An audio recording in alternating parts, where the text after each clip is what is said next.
Imagine relying on a dozen different software programs to run your business, none of which are connected, and each one more expensive and more complicated than the last. It can be pretty stressful. Now, imagine Odoo. Odoo has all the programs you'll ever need, and they're all connected on one platform. Doesn't Odoo sound amazing? Let Odoo harmonize your business with simple, efficient software that can handle everything for a fraction of the price. Sign up today at odoo.com. That's odoo.com.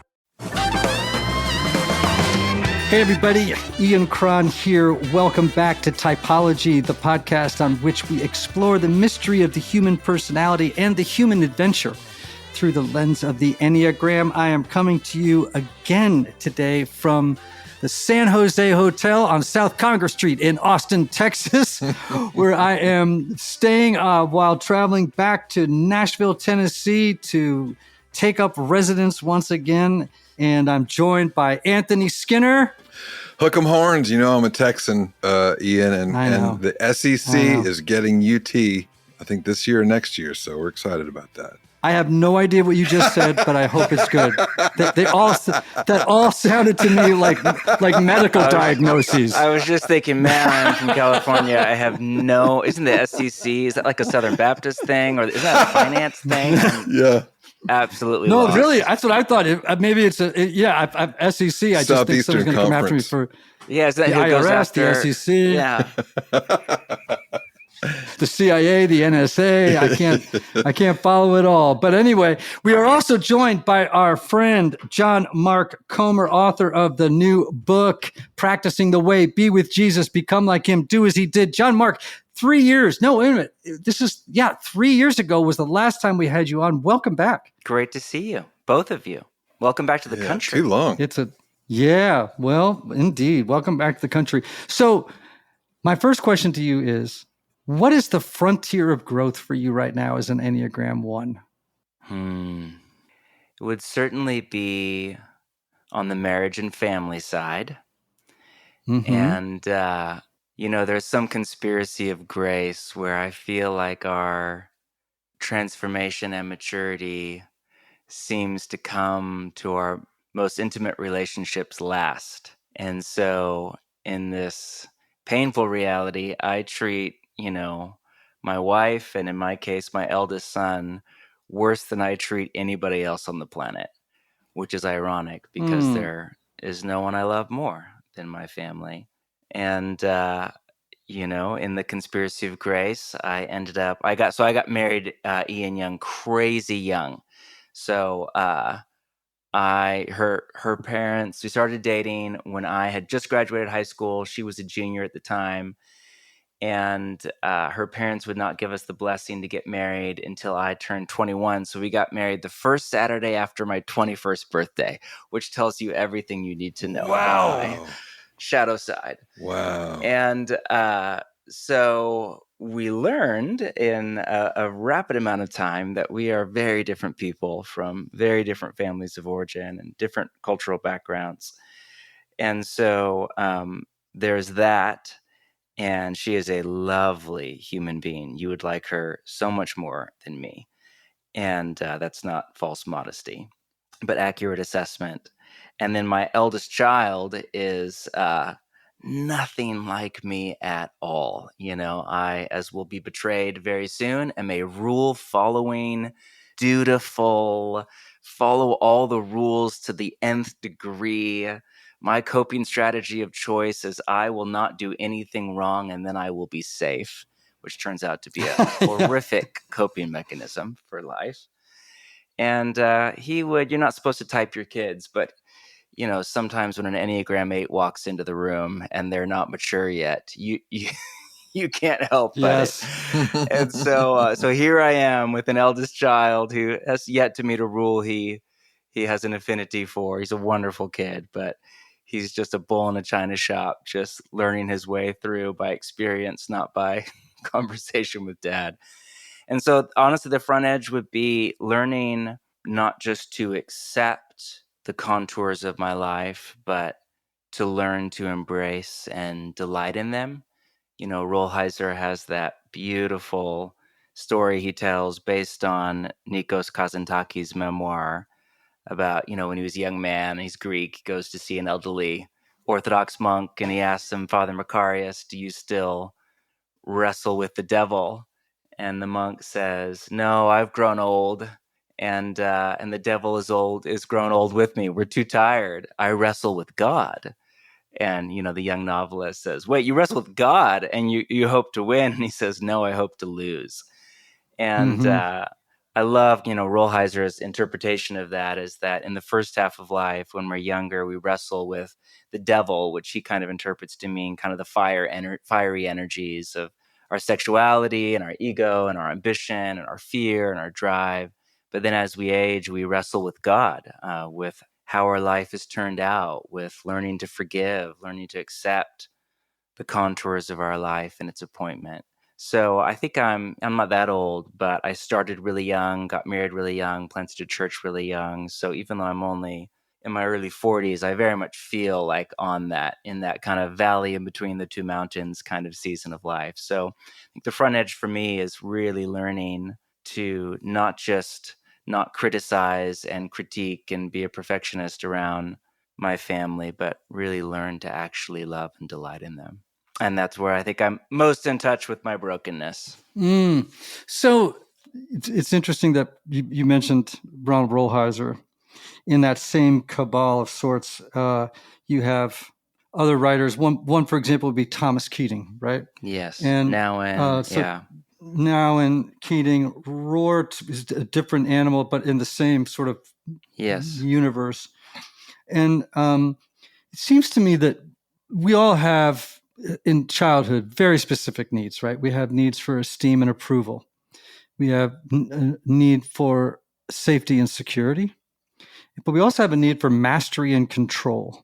Mm-hmm. And when we think about the Enneagram, I think about deficiencies. So, for example, I think 2s, 3s, and 4s, one might argue that there was a real or perceived deficiency around matters of esteem and approval, a very basic need, right?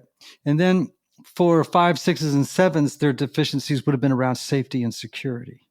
But for 8, 9s, and 1s, it would be some kind of a deficiency or unfinished resolution around issues of mastery and control. So 8s want to control everyone and everything, the environment and others outside of themselves, right? 9s don't believe they have real mastery or control, whereas 1s tend to want to master and control themselves. But that can leak out onto others, right? Absolutely. So that's why, for example, disproportionate number of women that I've worked with who have eating disorders were 1s. Yes. Like just a disproportionate, not all of them, but a disproportionate number of them. And so it was around control and self-control and controlling others through, it gets very, very wonky. So it sounds to me I like imagine, do you see a lot in professions like surgery or, highly kind of really exacting professions, I would imagine. Yes, but though competencies and types don't necessarily always correlate.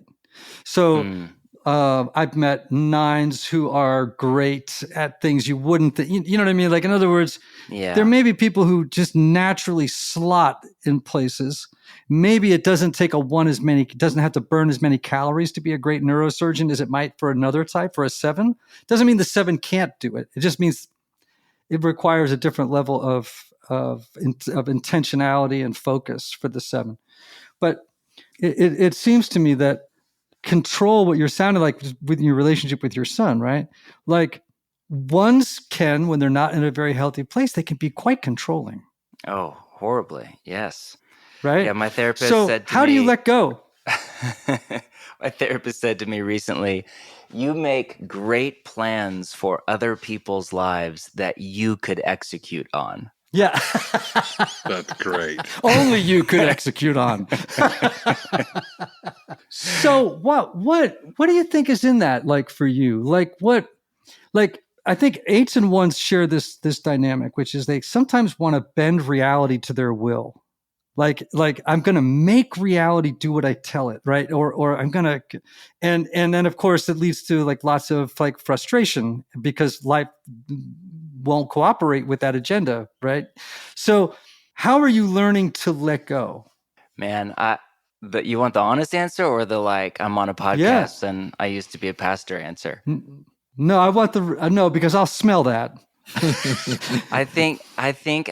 I really struggle to figure it out. I think I'm at a bit of an impasse. I think it's the main area in my life where I feel stuck. And there are practices that I have built into my life that are incredibly helpful. Anything under the rubric of contemplative prayer and contemplative practice, I find wildly helpful. Deep relational connection, which for me would be a therapist and a close friend that I feel I can kind of bear anything to, is very helpful. Embodied practices around rest and, slowing down, trying to get my body working with me and not against me are very helpful. But I've yet to figure out how to habit stack my way into acceptance. There are habits and even spiritual disciplines that I think set me up for a higher likelihood of success and open space in me. But either the work is just really slow in my case, or I've just yet to come at it in the right way, or I've yet to figure out how to unlock the right part of my heart and surrender. But I genuinely really struggle, and it's uneven. There are some areas in my life where I see real growth and ability to let go. And anybody that, the farther away from me you get, the more you would experience the good version of me. So, I think people that worked with me 15 years ago and work with me still, I think they would say, you'd have to ask them, that they experience me as so much more relaxed and peaceful and easygoing about stuff, and still, high bar, excellence, hardworking, but able to be with what is in a much more gentle way.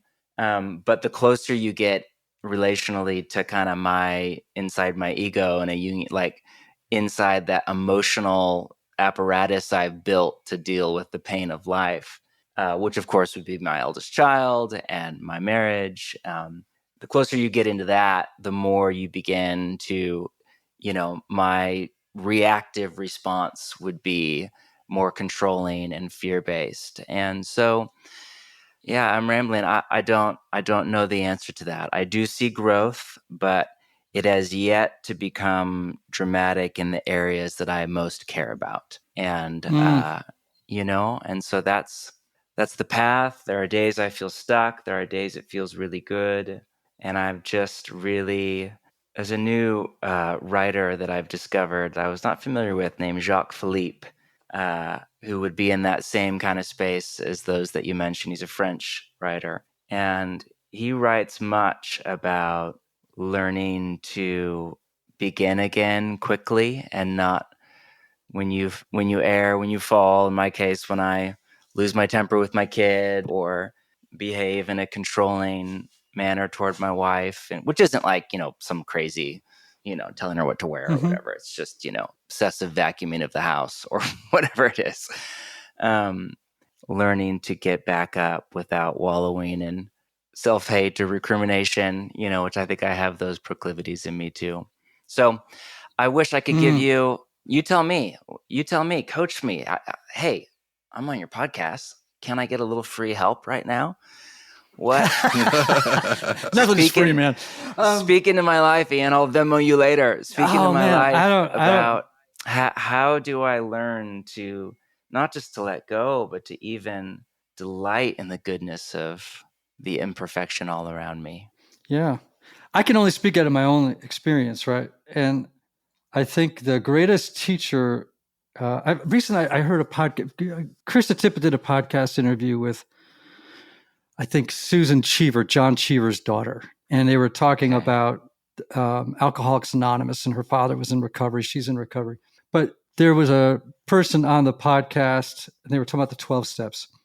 And on the podcast, one of the things that was mentioned, what caught my attention, which was that when you have an acute experience of powerlessness, an experience of complete and massive defeat, where either there is a God that's going to save you or you'll die. It's kind of like literally at that kind of bottom. there is this kind of opportunity for grace to open in such a way that God can enter, and there is a letting go. So like in the third step prayer in the big books of Alcoholics Anonymous, it says, God, I offer myself to thee to build with me and to do with me as thou wilt. Relieve me of the bondage of self, that I may better do thy will. Beautiful. And I say that prayer every day. And sometimes I use that one line. I go, oh man, relieve me of the bondage of self. So I don't know any other way to get to a place where you are most likely to offer God consent to do in you what you cannot do for yourself, other than powerlessness. I think you have to be, and maybe this is why in the second half of life, by that point, you've had a specific experience of you where you have been disabused of any notion of you changing you. Yes. What are you talking about, Ian? Yes. But for ones, that's hard, man, right? Yeah. Like, because there is, I think for many ones, because I really want to change me. Deeply desire. I do not need to sell me on my need to change, grow, mature. I'm in to a fault. I'm in. I know you are. And yet it is, part of the problem is, and this was, I wish I had the quote right here by Tozer, but he talks about this idea that we get in how we get in our own way.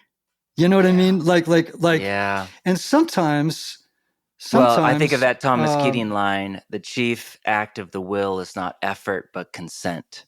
Yes. Well, that is true. Yes. And so much of the spirit around prayer is you're giving God consent to do for you what you cannot do for yourself in your healing and change. Yes. Yeah. And so for me, that it has been the repeated experience of powerlessness that has disabused me of any idea that I could have changed myself. So there was this kind of a self-abandonment, a letting go of self. And when it happens, it's better than any drug or drink you've ever had. I mean, just this experience of a kind of a pure ecstasy is too strong a word, but these moments where the chest just dilates and the oxygen comes back and you go, I give up. I'm done. I couldn't be a good Christian if I tried. And I've tried. And it's so funny too, isn't it? Because Reformed people in the Reformed stream of our tradition love it when I say this kind of stuff. They get all excited. It's like, oh, it's all grace. It's all grace. It's all grace. It's all grace. And I'm like, actually, it's quite Catholic in my thinking. I actually don't read very many Protestants. I will say I did read your brand new book, Practicing the Way.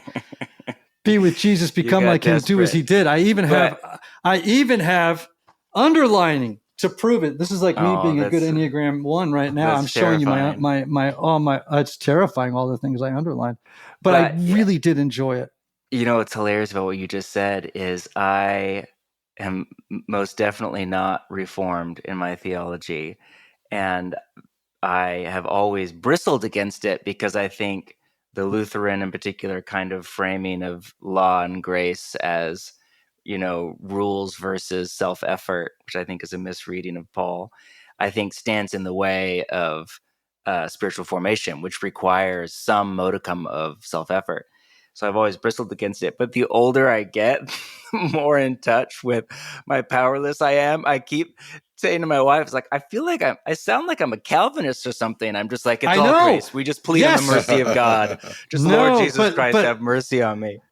But you know what it is? It's an antinomy, right? So we have two positions or ideas that appear to be in complete opposition to one another, right? Right now we're talking about self-effort versus grace.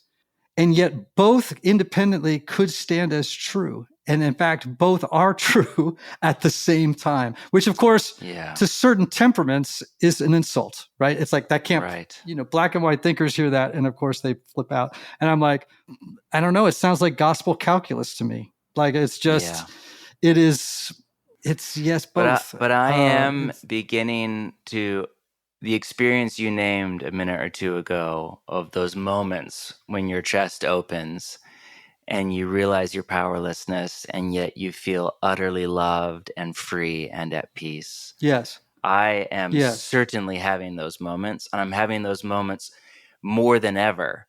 They just tend to be like in morning prayer or on my Sabbath or when I'm walking the dog, not when I'm in a tiff with my wife or my eldest child is, skipping school for the day and I'm getting a call from the principal. They're not in those moments. And so, that's where I'm hoping that those moments become more and more a rhythm of life and not just a sporadic punctuation, Hey, Anthony, while Annie and I were in Mexico, we were able to really focus on our healthy habits like working out every day and eating right. And now that we're back in Nashville, our schedules are a bit more hectic, right? With moving in and catching up with old friends. But with the convenience of ordering from Thrive Market, we've been able to stick to our good habits. Whether we're stocking up on Ora Bora sparkling water or household essentials like Rosie's fruit and veggie wash, Thrive Market saves us an extra trip to the grocery store. It's been a huge stress reliever. Absolutely.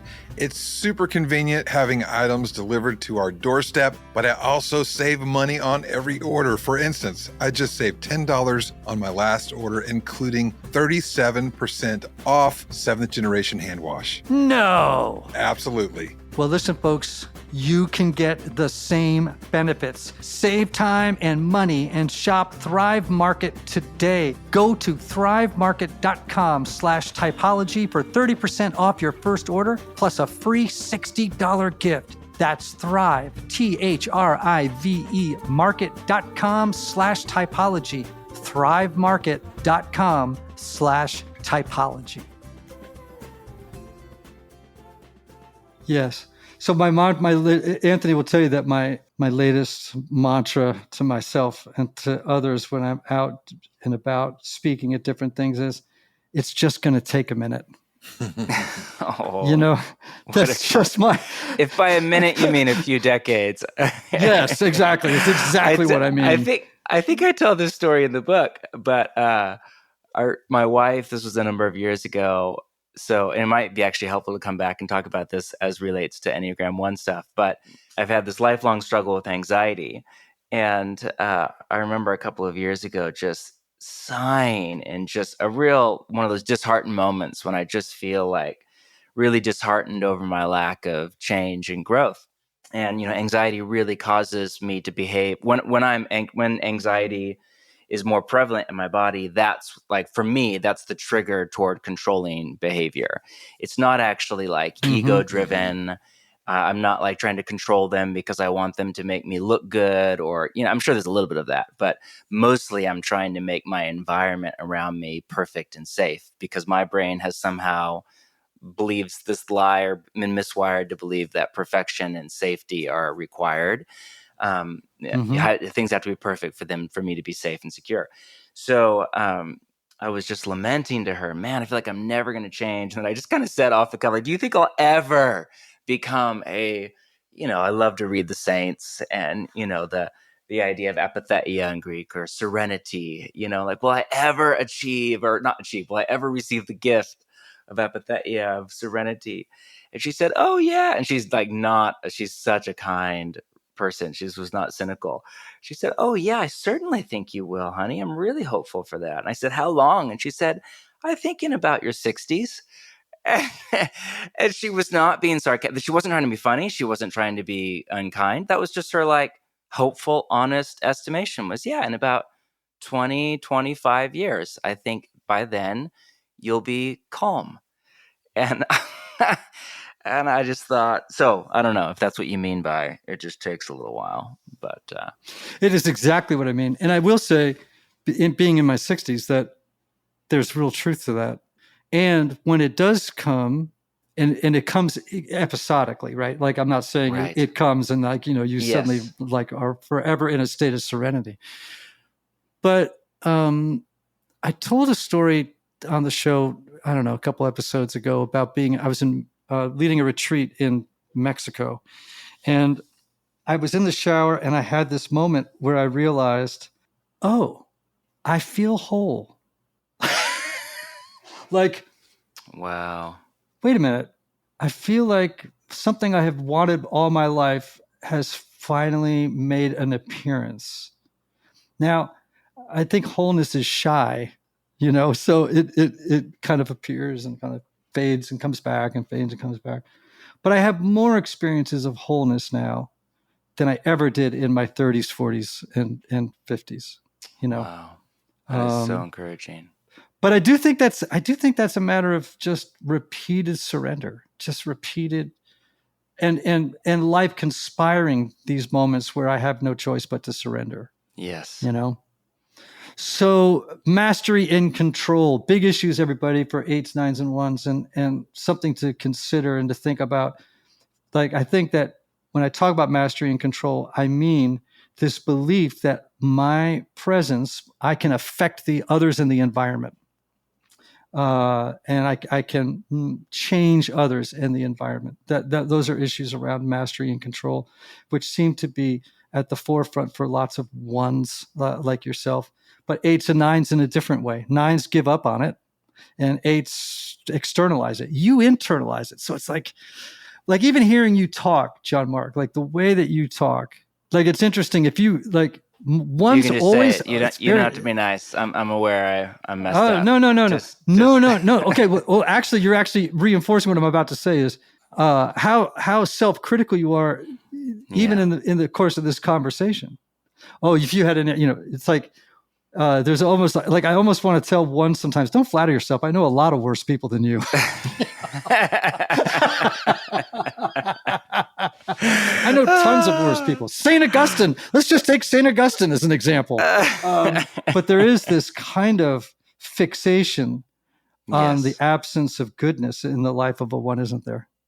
And how do you navigate that in the world so that you don't dampen joy and life as it is, receiving it as it is? I wish my wife was down here right now to help me think well about this. But I think I don't know if this is an Enneagram thing or if it's just a me thing, but I experience a kind of polarity. I feel like there's a part of my brain that is way more awake to a fault to my environment.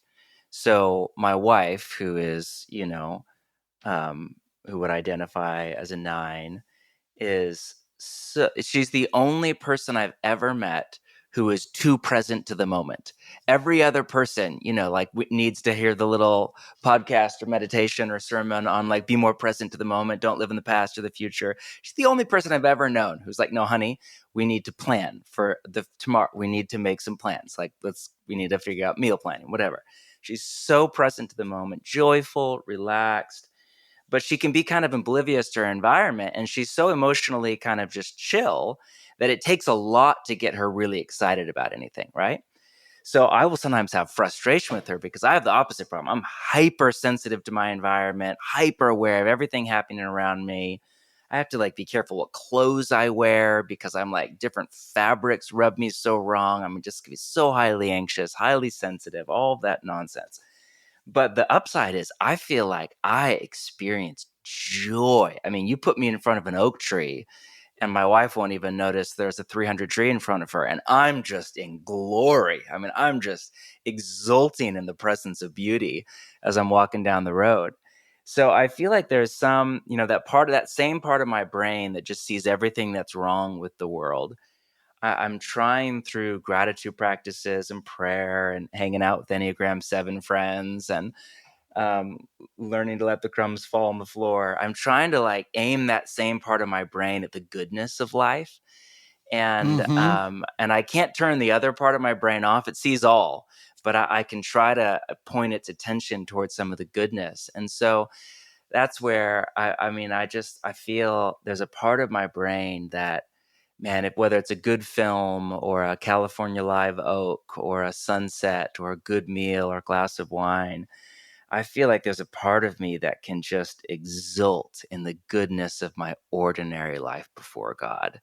And I'm in that, a little older. So it's less like the career kind of based things. And it's more the simple pleasures. It's a good meal. It's a fire pit with friends. It's a sunset. It's an oak tree. It's that stuff. So I don't know. I think there's a part of my brain that I feel is being, in Paul's language of the renewal of the mind, is being kind of rewired to see still all the bad, but to see the good. The following ad is sponsored by Pets Best Insurance Services. Your pet is your bestie, your therapist, your preferred match. It's easy to love them, even when they sneak your snacks. It's easy to protect them, too, with pet insurance coverage from Pets Best. Because it's all fun and games until they chew on something they shouldn't. With perfect timing, Pets Best helps protect your furry friend and your budget from this imperfect world. Get up to 90% on eligible vet bills for less than $1 a day. Find your perfect match at PetsBest.com. Pet insurance products offered and administered by Pets Best Insurance Services, LLC, are underwritten by American Pet Insurance Company or Independence American Insurance Company. For all terms, visit PetsBest.com/policy. Fall is in the air, and that cooler weather calls for an update in your skincare. Moisturizing is key to keeping wrinkles at bay. That's why we need a skincare routine that's easy, fast, and gives us results. Plus, what if your products had thousands of 5-star reviews, were natural and affordable? Well, say hello to Dime Beauty. Dime Beauty is clean, high-end skincare that is affordable, and it really works. Not sure where to start? I highly recommend the Work System. It's everything you need in one powerful package. Take out the guesswork with a proven routine that includes a gentle yet effective cleanser, a super skin toner, 2 incredible serums, and 2 luxurious moisturizers. See what everyone is raving about. From serum sets to the always sold-out retinol alternative TBT cream, you'll find your perfect skincare match. Dime has over 2 million happy customers, and their product reviews are literally 5 stars. Love your skin again. Go to dimebeautyco.com and unlock your discount. That's dimebeautyco.com. That's dimebeautyco.com. And sometimes I think to let go of my pre-existing or my presumption that I know what the good or the bad is, right? In other words, this happens to me all the time. Something happens that I label as bad without actually knowing if that's true. Like, I get a flat tire. Oh, this is bad. Oh, this is so bad. And then, if I open my mind up to the possibility that God's in charge, and then I go, oh, maybe not. Maybe there's something else in this that I don't see yet. And that's that kind of, I call it sort of a disciplined positivity, where it's sort of like, who knows? Maybe it is. It's like the maybe Chinese, maybe this flat tire is the best. The Chinese horse parable, it's that one. Yes. I think about that a lot, actually. Yep. Yeah. Well, I think for ones, the more ones can steep themselves in paradox, I think they do really. It's really a good discipline. I think as a 4, paradox comes very naturally to me. 9s too. That would make sense. It's sort of I can live with both. Put everything together. Yeah. Yeah. Whereas, go ahead. No. I was just gonna say, I'm just processing what you're saying. I think where I'm really struggling to see this way is kind of embarrassing, but I feel when I wake up in the morning and I sit in this little downstairs room and I pray every day, not as a discipline, but as absolute delight of my heart. Most of the time, my mind is just, I have ADHD and my brain is just all over the place. And, what I call prayer is mostly just, worrying in God's general direction with sporadic moments of, intermittent union. But in those moments where I feel like my consciousness all of a sudden can calm down and make eye contact with the Trinity looking at me in love, I feel such a sense of the love of God. I mean, I just feel utterly loved by God. And I just feel I don't know how to put it into language, but such a sense of the all-pervasive goodness and compassion of God toward me, where I have yet to see. So I genuinely feel that. I do not feel shame. I do not feel beat up. I do not feel all of which was more in me in my earlier years. But where I have yet to, I don't think I even let my mind go to a place where I would try to imagine God having a high opinion of who I am as a person. So the love, I think I root the love in who God is, not in any particular feeling he has about who I am, And so I like Bonaventure, who had, he had the three eyes. He had so we should have three eyes. We have the eye of the body, I think he called it, that we see the world by, that I'm looking at this computer screen with right now. We have the eye of the mind, by which we see concepts like the Enneagram and stuff. And then we have the eye of the heart, by which we see God and the people. But he also had that stage theory for spiritual formation. Let me see if I can do it off the top of my head. It was stage 1 was love of self. So like you start out egotistical. You love yourself. You want what makes you happy. Stage 2 is love of God for self. You fall in love with God, but really you love how God makes you feel, what God does for you, what God's brought into your life, however that you would experience that or frame that based on your tradition.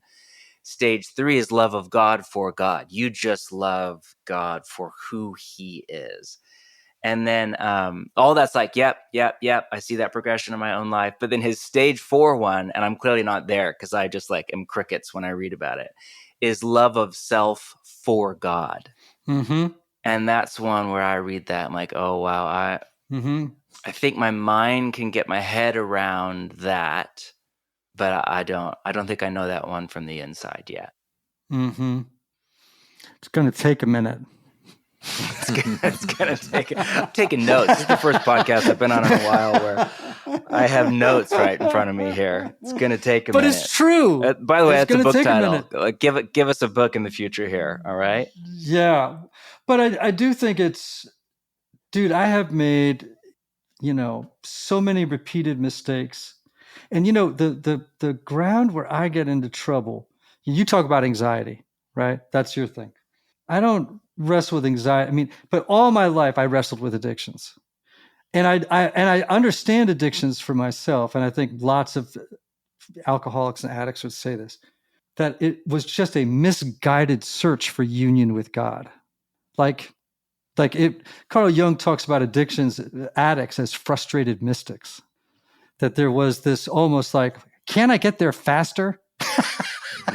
Can't I have an experience? Can I have an experience? Can I have an experience of egolessness? But of course, it's one of the most willful things in the world. But and yet it was in pursuit of some kind of an experience of egolessness.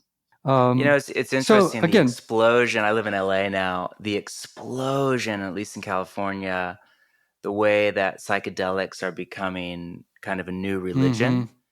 And I have lots of thoughts about that, and they're not binary, black and white. And I have lots of questions about it, but I do see, it just almost feels like the sophisticated, progressive Californian version of the fundamentalist evangelical spiritual bypassing thing. It's like people trying to skip 30 years of trying to stay faithful to a marriage and letting that work into you. Things that don't, I'm just going to transcend the ego and be free of all trauma and be completely at peace by having, and that doesn't mean that there aren't, real profound moments of breakthrough and unorthodox ways that we would get there. But I'm skeptical whether it is Christian preaching, secular microdosing, self-help, quasi-spirituality, anything that tries to hack the human soul. Yes. I just think it's not real life. So on that note, I want to just talk about your book for a minute. Yeah. So practicing the way, be with Jesus. Brought up my book. Well, actually, the cover is very psychedelic, I might add. But practicing the way, be with Jesus, become like him, do as he did. So I said this to you before we started. I don't often have a chance to read people's books before they come on the show, right? Because I don't have that kind of those hours. But I ran across your book in a bookstore. I was working with some guys that were interested in knowing more about their higher power. These are 12-step guys, and they don't have one, but they have a higher power. They just don't know. Yes. They have a very, very vague notion, right? It's very notional. It's like, it's very, very unclear to them, and they wanted clarity. So I said, let's do this book together. And it turned out to be such a joy, man. So I want to just say that one of the things I love about the book is that you could be a person who's a follower of Jesus for many, many years and gain a tremendous amount from it. Or you could be somebody who has absolutely no clue about what Christianity is. And this would be a great place to start. So well done on you for accomplishing that. That is no easy thing to do. And I also love the page layouts, but we'll have a separate conversation about that. In the book, you talk about, the way that you divide it up in a beautiful Enneagram way. One way is you describe the relationship between a human being and Jesus as becoming an apprentice, which I love. It's a great metaphor and a biblical metaphor. Fantastic. And then you talk about these separate goals of be with Jesus, becoming like Jesus, and then doing as he did. And then, like a good Enneagram One, you get us into a rule of life. Of course I do. And like a good Enneagram 4, you probably stopped reading that at that section. You're like, no, yeah, absolutely not. Don't forget, listen, don't forget, 4s and 1s are connected by a line. Oh, yes. Yeah, but I have all your bad parts, unfortunately. I'm sorry. It's And okay. I know what those are like, and so I apologize in advance. But I will say that having been raised a Catholic and still having, I'd say 85% of my reading, if I'm reading in the spiritual spaces, are Catholics. They're not Protestants. And that's been true for 40 years, no, 30 years anyway. I discovered Merton when I was 27. So yeah, wow. So 35 years of reading mostly Catholics, but went to Catholic schools, the whole thing. So rule of life makes a lot of sense to me. Yes. Makes a lot of sense. It's not foreign to your background. Yeah. Absolutely not. No. And I went to Fordham, so to a Jesuit university. So rules are important for freedom, for the purposes of being free. So talk to me a little bit about the formulation of a rule of life as an apprentice of Jesus, why that's so important. I think, a key idea for me, Ian, would be that everybody already has a rule of life. Yes. So even if you grew up, if you have no church background at all, you're not a Christian and this is all alien language to you, or if you grew up in a Protestant kind of stream of the church where rule of life language is non-existent, everybody has a rule, so to speak, of life, meaning everybody has a schedule of some kind and some kind of set of practices or habits that make up your morning routine, your evening rhythm, activities you do on the weekend. Hopefully you have a budget. You may not, but I'm sure you have ways that you spend your money habitually. You have a relational network. You probably have people you regularly connect with, maybe at some rhythmic level, maybe not. You have a place you work, an environment that you're in. You have an exercise routine or not. Everybody has a rule of life. My contention is, not do you have a rule, but do you know what it is? And then is it working against you or working for you? Is it kind of moving your life toward the telos of your deepest desires, or is it sabotaging your best intentions? And so Willard, who would be my kind of patron saint / intellectual father, used to use that little saying from the business consultancy world: your system is perfectly designed to give you the results you are getting, which normally would be applied by a consultant to like a widget factory or whatever, like, hey, your results are off, your bottom line's not right, your quota's behind, so let's, re-examine your system. Willard used to apply that to your spiritual formation. If the results you are getting are, I'm anxious, I can't accept, I feel I'm constantly agitated, I feel far from God, whatever, then the invitation would be to re-examine the system, so to speak, of the kind of architecture of your daily life. So I think we live at a time in history, I don't think that most of Christian spirituality, Catholic or Protestant, has even come close to mounting thoughtful, conscious, much less effective resistance movement against the digital Babylon that we are now all swimming in. And I think the cultural forces of both secularism and now digital capitalism and the way those two things work together are so overwhelming that if you do not choose a way of life, and if you do not have a community around you to bolster and hold you and hold each other to that way of life, the cultural pressure is so intense that I do not see a pathway forward where you just kind of live like a normal American for 40 years and then you become who most of us deeply desire to become. And so what I would love to see is people really seriously, without self-recrimination or any shame, with an exploratory spirit of adventure, begin to more thoughtfully reflect on their life and connect the dots between how they are living their habits, their relationships, their environment, the narratives that fill their mind, where their mind goes to with everything from entertainment to podcasting to book reading to reading the news, with who they are becoming, and begin to, again, I'm with you. The level of powerlessness in my ability to flip a switch and all of a sudden become a relaxed, happy, non-critical person, I'm just so profoundly aware of that. But that's, I think, one of the reasons, even though I'm so aware of their limitations, that I advocate for so much in this book for practices or spiritual disciplines, is because they are how we do what we can so that God can do for us what we cannot. And so there are things that are within my power, and some of them, and they're mostly small things. And so there are things like where I put my phone at night and what do I sleep next to it? And what do I look at first thing upon waking? And how do I spend my time? And how many commitments do I make? And how hurried is my schedule? These are things that are in my power. And the things that matter most, ultimately becoming a person of love and becoming a loving father and husband, are mostly outside of the range of my willpower, other than just, the pedestrian stuff. But the other stuff is more there. And so I can't transform myself. But again, if the chief act of the will is, not effort, but consent, the way Jacques Philippe would say it is, the primary question of discipleship of Jesus, primary question of discipleship to Jesus, probably my paraphrase of him, is how do I open up deeper and deeper layers of my inner self to God for transformation? How do I open up deeper and deeper parts of myself to grace? Yes. And that is the 12 steps, right? Yeah. Like when you think about it, like the 12 steps are so theologically remarkably simple and dense, right?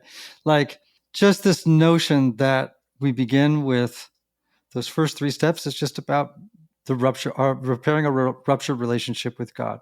But that rupture, but in a massive act of surrender, right? Yeah. An ego puncturing, ego deflating act of surrender. And then 4 through 7 would be repairing our relationship with ourselves.